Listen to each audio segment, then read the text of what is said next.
Hey there, AmyK here, 50 at 50, number 22, and today is all about energy drains. So Allison writes, hi AmyK. Hello, Allison. I have a problem with draining myself. I notice that I tend to always be worried that I'm going to fail someone, and so that makes me a people pleaser. But this results in twofold ways. It feels like I fuel myself to get things done quicker, but it seems that the more I think about it, I may be draining myself equally as much. How do you manage this in a healthy way? And is there such a thing as a healthy amount of drain, Allison?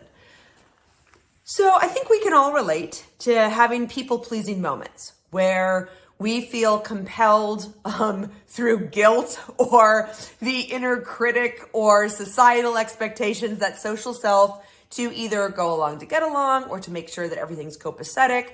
And it doesn't energetically light us up, but we feel like it's socially the right thing to do. There's absolutely a time and place for those moments.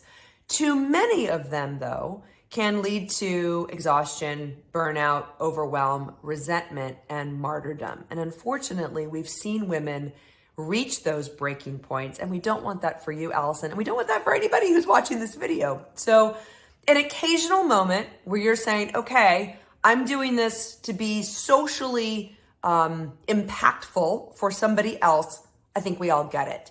The question is can you stop and be self-aware enough to say, is this energetically lighting me up?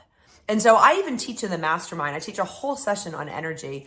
And so one of the things that I think that's really important to ask yourself is, like, on a scale of 1 to 10, how good is it for me to do this? Like, on a scale of 1 to 10, is this fueling?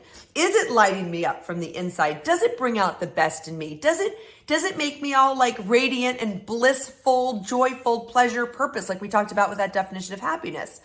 And so that's a great way to make sure that you're fueling yourself up along the way. And then you ask, is there a healthy amount of drain though? Absolutely. So I'm a student of human design, and I'm a student. I'm not a teacher of human design. And so I've learned that we're all wired differently about the things that fuel us and drain us. But one of the things is knowing that you can have a type where there are certain types of energy that you want to drain. So for instance, for my type, I need to get my wiggles out. That's exercise. That's the words I use. But I need to be physically drained before I go to bed. I want to be mentally drained after a project. Like, I really want to give my energy to something intellectually stimulating. And so it's learning to empty your bucket in a clean way so that you can refuel and refill in a clean way. What you don't want to do is drain your bucket to where you're always leaving like 2 inches of I always kind of joke in this visual because it works, like 2 inches of like really dirty, gross, icky, mucky water, and never completely draining that. Because when you refill it, you've still got muddied water instead of a clean bucket and a clean refill. So hopefully that analogy will help as well. What do you need to do to empty your bucket fully so that it can be refilled and refueled in a clean way? And that's just a great visual for me. So from my perspective, I think that you'll take away the idea of, yes, I'm here to serve. And at some point, I need to make sure that my serving is clean and it energetically lights me up. And if I have moments where it doesn't, to just be aware not to have too many of those.